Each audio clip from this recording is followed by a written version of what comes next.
में पीएम मोदी ने बीजेपी के आवासीय और मीटिंग परिसर का उद्घाटन किया है और इस दौरान पीएम मोदी ने निर्माण कार्य में लगे लोगों से भी बात की है। इस मौके पर भाजपा अध्यक्ष जेपी नड्डा, गृह मंत्री अमित शाह, परिवहन मंत्री नितिन गडकरी और वरिष्ठ भाजपा नेता मुरली मनोहर जोशी भी मौजूद थे।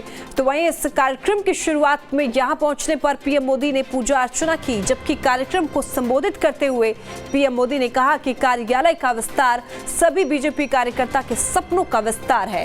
पीएम ने आगे ये भी कहा है कि आज से कुछ दिन के बाद हमारी पार्टी अपना 44वां स्थापना दिवस मनाएगी और ये यात्रा एक अथक और अनवरत यात्रा है। हमारी पार्टी ने 2 सीटों से 303 सीटों का सफर तय किया है। पीएम मोदी ने कहा है कि 1984 में जो हुआ देश कभी उसे भूल नहीं सकता है। इसके बाद जो चुनाव हुआ उसमें कांग्रेस को बहुमत मिला। हम हताश नहीं हुए, हमने फिर से जमीन पर काम किया और अपने संगठन को मजबूत किया, तब जाकर आज हम यहाँ पहुंच पाए हैं। आज कई राज्यों में हमें 50% से ज्यादा वोट मिलते हैं।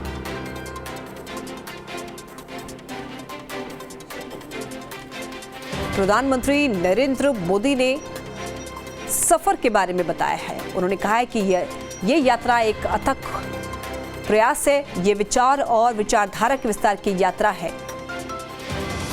प्रधानमंत्री ने कहा कि 1984 में जो हुआ देश उसे कभी नहीं भूल सकता है। बीजेपी के आवासीय मीटिंग परिसर का उद्घाटन किया गया।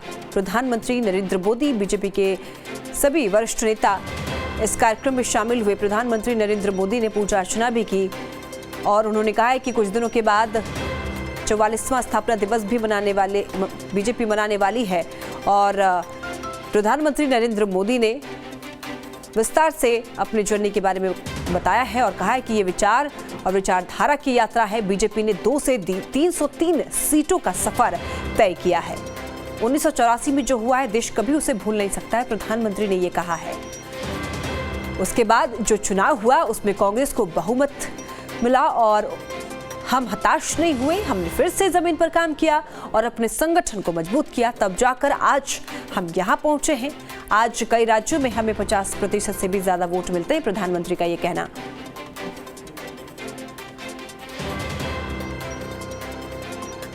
उनका कहना है कि बीजेपी विश्व नहीं देश की भविष्यवादी पार्टी है। पार्टी के लोगों ने कैसे घर घर जाकर मुफ्त राशन और इलाज पहुंचाने में मदद की, और तब तो पता नहीं था कि जाएंगे तो क्या लेके आएंगे। अगर बीमारी घर में लाए तो जिंदगी खतरे में पड़ जाती थी। फिर भी ये भाजपा का कार्यकर्ता है जो हर घर जाता था।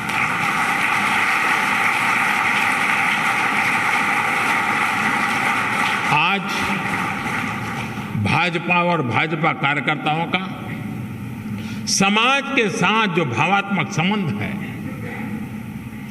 वो आपको किसी और राजनीतिक दल में नजर आएगा कि नहीं आएगा ये मैं कह नहीं सकता। साथियों, जब हम समाज की सेवा के लिए अपना जीवन खपाते हैं तो सरकार बनाने का अवसर मिलने पर भी ये हमारी प्राथमिकता होता है। इसलिए ही आज पूरे भारत में भाजपा सरकारें आकांक्षा, विकास और प्रगति का पर्याय बन रही है। और ये भाजपा का ब्रांड ऑफ गवर्नेंस है। जहां भी भाजपा की सरकार है वहां गरीब कल्याण के लिए योजनाएं तेज गति से चलने लगती है। जहां भी भाजपा की सरकारें हैं वहां योजनाओं का लाभ लाभार्थियों तक पहुंचाना सुनिश्चित हो जाता है। जहां भी भाजपा की सरकारें वहां युवा शक्ति को आगे बढ़ने के लिए नए अवसर बनते हैं।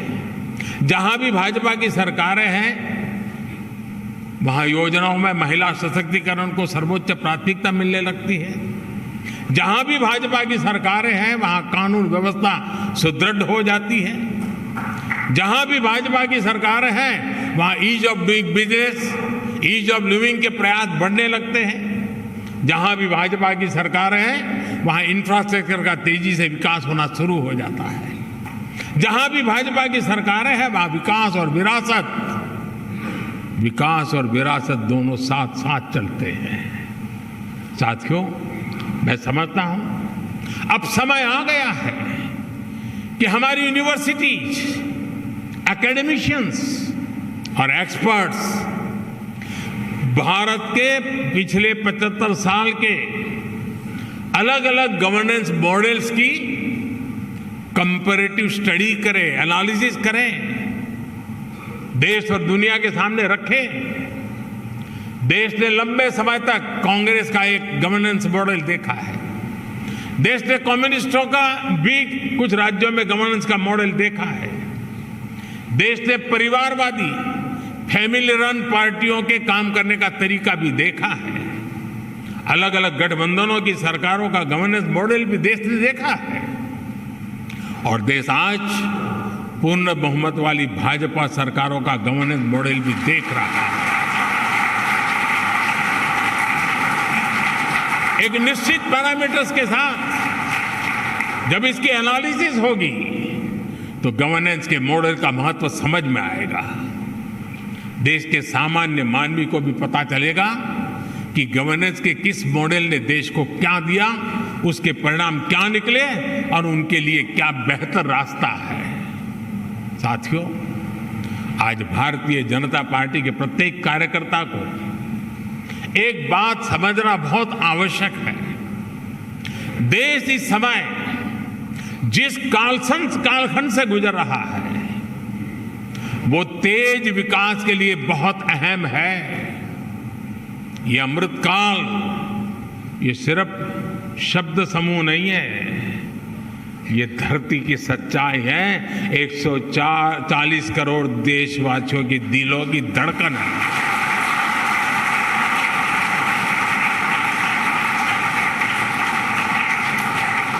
आज हम सबसे युवा देश हैं, आत्मविश्वास से भरे हुए देश है।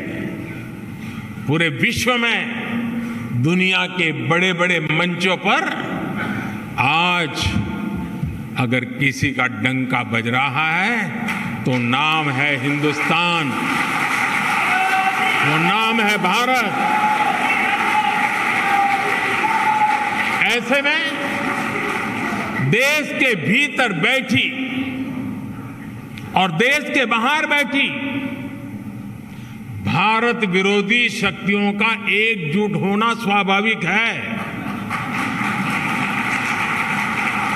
ये शक्तियां किसी भी तरह भारत से विकास का एक कालखंड छीन लेना चाहती हैं। आज भारत का सामर्थ्य अगर फिर बुलंदी की तरफ जा रहा है तो इसके पीछे हमारी एक मजबूत नींव है। ये नींव हमारी संवैधानिक संस्थाओं की है, हमारे कॉन्स्टिट्यूशनल इंस्टीट्यूशंस की है। इसलिए आज भारत को रोकने के लिए हमारी इस नींव पर चोट की जा रही है, संवैधानिक संस्थाओं पर प्रहार किया जा रहा है, उन्हें बदनाम करने का अभियान छेड़ा जा रहा है। उनकी क्रेडिबिलिटी, उनकी विश्वसनीयता खत्म करने की साजिश की जा रही है। जो लोग भ्रष्टाचार में लिप्त हैं उन पर जब एजेंसियां कार्रवाई करती हैं तो एजेंसियों पर हमला किया जाता है। जब कोर्ट कोई फैसला सुनाता है तो कोर्ट पर सवाल उठाए जाते हैं, न्यायिक प्रणाली पर हमले होते हैं। आप सब देख रहे हैं कुछ दलों ने मिलकर भ्रष्टाचारी बचाओ अभियान छेड़ा हुआ है।